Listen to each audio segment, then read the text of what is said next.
Assalamualaikum warahmatullahi wabarakatuh. Selamat siang dan selamat malam buat teman-teman dan juga Bapak Ibu sekalian. Nah, sekarang kita akan mempelajari selama satu semester ini tentang penilaian prestasi kerja dan kompensasi. Jadi, untuk pertemuan 1 sampai dengan pertemuan ke-7, kita akan belajar tentang penilaian prestasi kerja. Selanjutnya, setelah UTS, baru nanti kita akan membahas tentang kompensasi. Nah, materi kita yang awal adalah tentang manajemen kinerja. Di antara Bapak Ibu sekalian dan juga teman-teman, ada yang tahukah definisi daripada kinerja dan definisi daripada manajemen? Nah, jadi ketika kita bicara kata manajemen, itu yang ada di mindset teman-teman, itu adalah kata manage, ya enggak? Nah, kalau kata manage itu kita bahasa Indonesia kan menjadi apa definisinya? Mengatur, kemudian mengelola, itu adalah makna daripada kata manage. Sehingga manajemen ini berarti pengelolaan, berarti kita mengatur. Gitu. Selanjutnya kinerja. Nah, kalau kita perhatikan, kinerja ini berkaitan dengan apa? Dengan hasil. Begitu kan? Kalau orang bicara hasil, berarti kinerjanya gitu. Kalau hasilnya bagus, berarti kinerjanya bagus. Begitu kan? Yang ada di mindset kita. Nah, kalau kita bicara teori zaman dulu begitu, karena teori itu cenderung bersifat dinamis, dia berubah-ubah, kinerja dulu cuma didefinisikan sebagai hasil saja. Namun, seiring dengan perkembangan tersebut, karena adanya penelitian-penelitian begitu, sekarang kinerja tidak hanya didefinisikan sebagai hasil saja, tetapi juga proses pekerjaan itu berlangsung. Nah, jadi kinerja itu patokannya bukan cuma hasil, tetapi proses Bapak, Ibu, teman-teman melakukan pekerjaan itu. Itu juga menjadi acuan dari kinerja. Sehingga kita bisa mendefinisikan manajemen kinerja ini sebagai bagaimana kinerja dikelola untuk memperoleh sukses. Sukses di sini dalam artian bisa mencapai tujuan daripada organisasi. Mengapa manajemen kinerja itu diperlukan? Ada yang tahu, Bapak, Ibu, dan juga teman-teman? Oke, jadi manajemen kinerja itu diperlukan karena untuk mencapai tujuan organisasi. Seyogyanya, suatu organisasi itu dibentuk untuk mencapai tujuan organisasi. Jadi, ketika tujuan organisasi itu bisa tercapai, karena apa? Adanya hasil kerja. Berarti itu juga menunjukkan bahwa organisasi memiliki kinerja yang dibuktikan dengan hasil kerja organisasi yang bagus, begitu. Nah, hasil kerja ini dipengaruhi oleh aktivitas organisasi.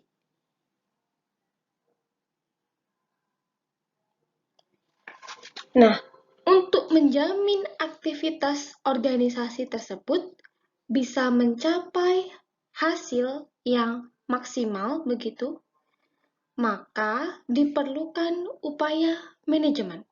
Nah, di sini peran manajemen kinerja itu berlangsung gitu. Jadi dengan adanya manajemen kinerja itu kita bisa mengelola aktivitas organisasi sehingga bisa mencapai hasil yang maksimal untuk memudahkan kita mencapai tujuan organisasi. Manfaat manajemen kinerja.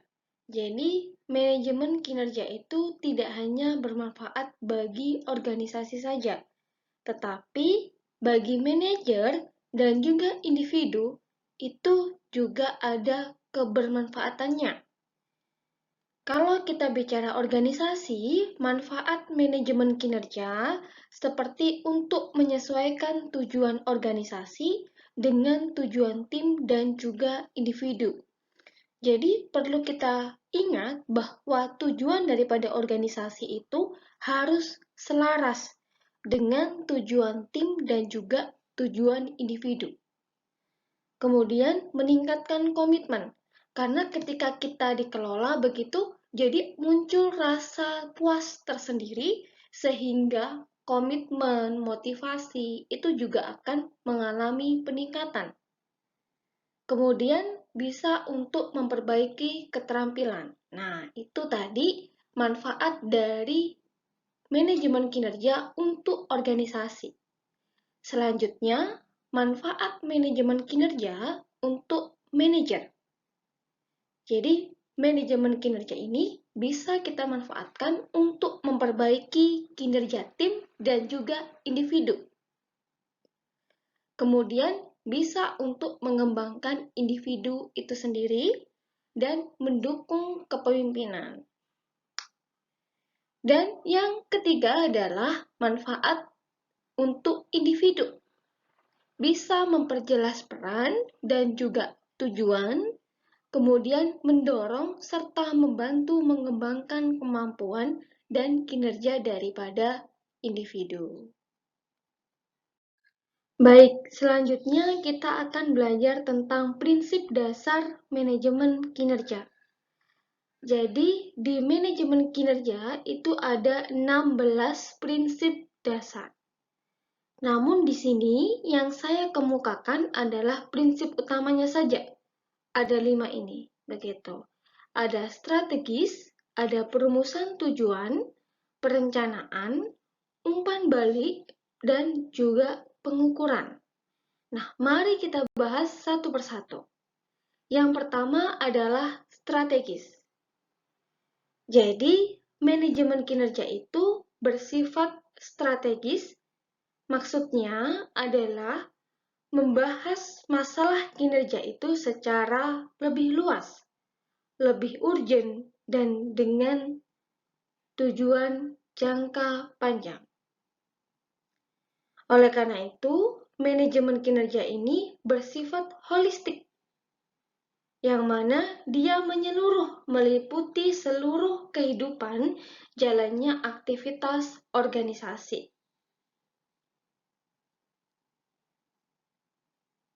Yang kedua adalah perumusan tujuan. Nah, manajemen kinerja itu dimulai dengan melakukan perumusan dan juga mengklarifikasi terlebih dahulu tujuan yang hendak dicapai oleh organisasi.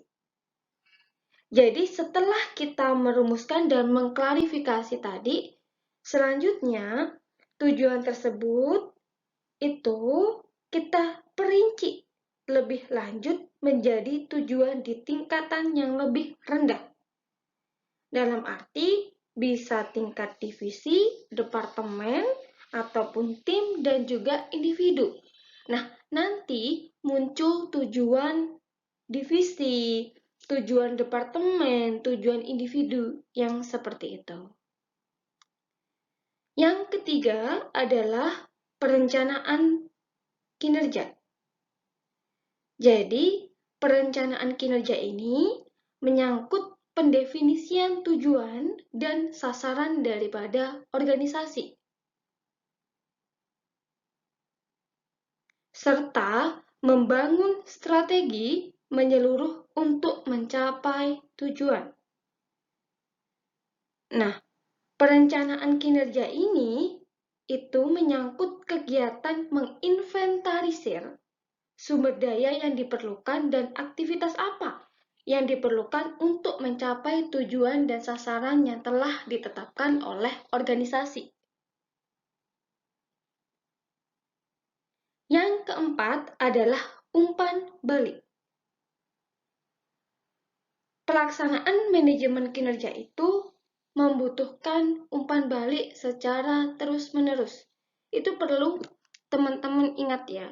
Jadi, ketika organisasi itu mengimplementasikan manajemen kinerja, berarti butuh yang namanya umpan balik itu secara kontinu, secara terus-menerus, begitu. Karena apa? Umpan balik itu bisa kita gunakan untuk memodifikasi tujuan organisasi. Berdasarkan apa kita memodifikasi tersebut? Berdasarkan pengalaman dan pengetahuan yang kita peroleh dari pekerjaan yang dilakukan. Selain itu, juga bisa kita gunakan untuk meninjau kembali perencanaan kinerja. Prinsip dasar yang kelima yaitu pengukuran. Jadi, bisa kita pastikan bahwa setiap organisasi itu pasti ingin dia bisa mencapai kinerja yang tinggi. Itu sudah pasti. Oleh karena itu, perlu kita tahu perkembangan pencapaian standar, target, dan juga waktu untuk bisa mengetahui apakah pelaksanaan yang sudah kita lakukan itu berjalan sesuai rencana atau tidak. Gitu. Jadi kita bisa memperkirakan hasil yang akan kita capai. Nah, selanjutnya kita akan mempelajari tentang model manajemen kinerja. Ini adalah model manajemen kinerja yang dikemukakan oleh Deming, namanya model Deming. Jadi, pada model Deming ini menjelaskan bahwa proses manajemen kinerja itu dimulai dengan menyusun rencana terlebih dahulu. Setelah kita sudah menyusun rencana, baru selanjutnya kita melakukan tindakan pelaksanaannya. Setelah kita melakukan tindakan, selanjutnya kita monitor jalannya dan hasil pelaksanaannya seperti apa. Nah, yang terakhir adalah kita harus melakukan review atau peninjauan kembali atas jalannya pelaksanaan dan kemajuan pekerjaan yang telah dicapai. Nah, pada model Deming ini, hasil kegiatan dari monitor dan juga review ini itu dapat menyimpulkan bahwa kemajuan telah dicapai sesuai dengan rencana, gitu. Jadi kita bisa melihat apakah sudah tercapai atau belum itu dari monitor dan review. Model manajemen kinerja yang kedua adalah model Torrington dan Hall. Pada model Torrington dan Hall ini menggambarkan proses manajemen kinerja dengan merumuskan terlebih dahulu harapan terhadap kinerja atau hasil yang diharapkan atau yang diinginkan dari suatu kinerja. Itu adalah proses yang pertama. Nah, setelah itu, kemudian kita menentukan dukungan yang diberikan terhadap kinerja untuk mencapai tujuan organisasi. Nah, langkah selanjutnya itu adalah sementara waktu kita melakukan kinerja itu, kita bisa melakukan peninjauan kembali atau mereview dan juga melakukan penilaian kinerja. Nah, tahapan yang terakhir yaitu pengelolaan terhadap standar kinerja. Jadi, standar kinerja ini harus dijaga agar tujuan yang diharapkan itu dapat dicapai. Kriteria keberhasilan. Nah, jadi manajemen kinerja ini kan memiliki peran yang begitu penting untuk mencapai tujuan organisasi. Begitu kan?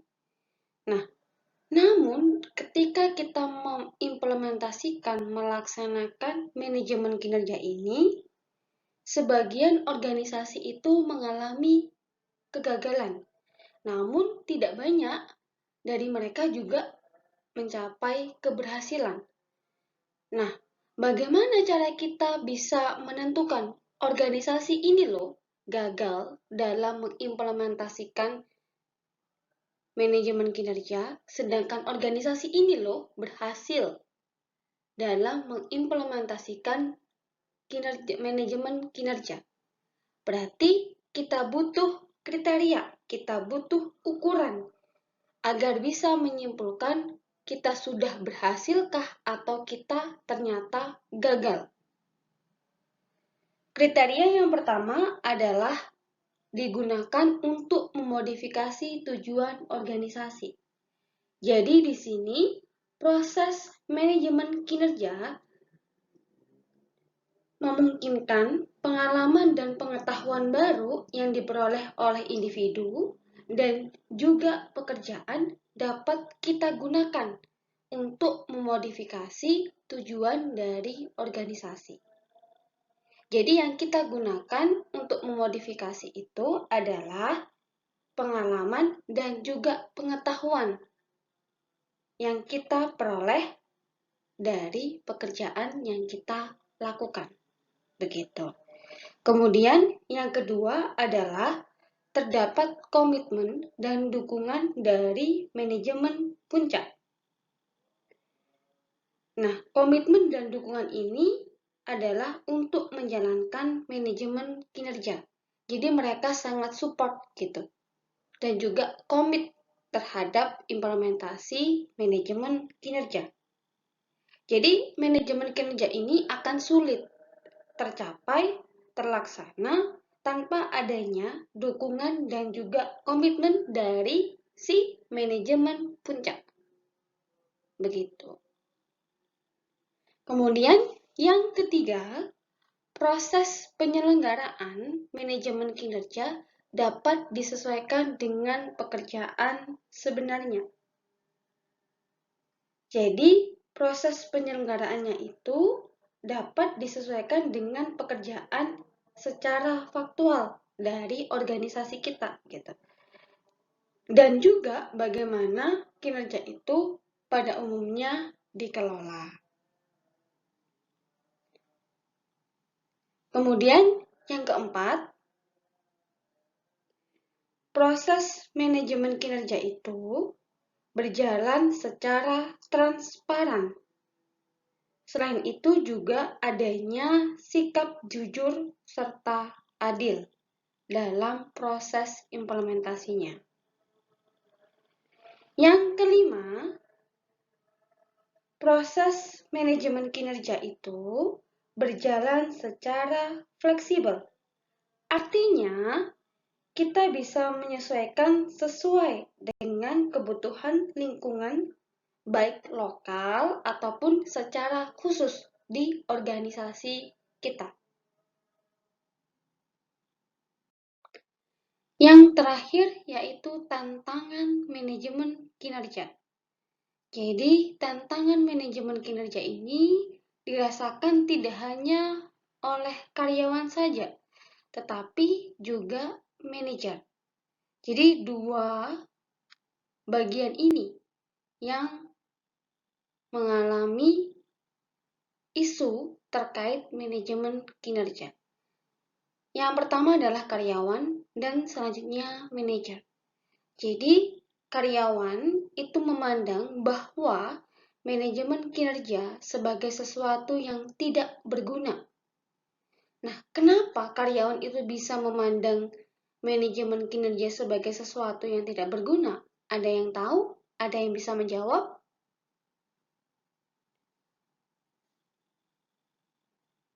Nah, jadi ketika organisasi itu mengimplementasikan manajemen kinerja, karyawan bersikap resisten terhadap manajemen kinerja tersebut gitu. Karena karyawan ini tidak memahami untuk apa organisasi itu menjalankan manajemen kinerja. Begitu. Jadi ketika karyawan itu tidak memahami gunanya untuk apa organisasi mengimplementasikan manajemen kinerja, maka mereka memiliki mindset bahwa manajemen kinerja ini tidak berguna. Begitu. Nah, lalu solusinya seperti apa agar karyawan ini bisa memandang bahwa manajemen kinerja itu sangat berguna bagi organisasi? Yang harus dilakukan, pemimpin itu menjelaskan gitu kan, menjelaskan arti pentingnya manajemen kinerja kepada para karyawan. Bahkan manajer itu atau pimpinan perusahaan itu harus melibatkan karyawan-karyawan ini dalam persiapan perencanaan manajemen kinerja. Jadi ketika karyawan ini dilibatkan, akan muncul tuh rasa tanggung jawab. Sehingga perasaan turut memiliki manajemen kinerja itu juga akan mengalami peningkatan. Sehingga rasa dan juga mindset bahwa itu tidak berguna itu akan hilang begitu.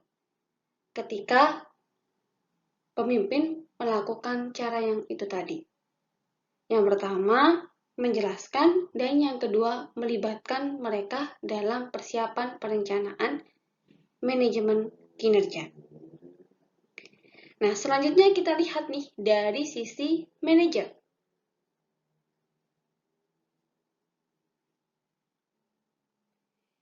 Jadi, adanya beban administrasi berkaitan dengan pelaksanaan manajemen kinerja.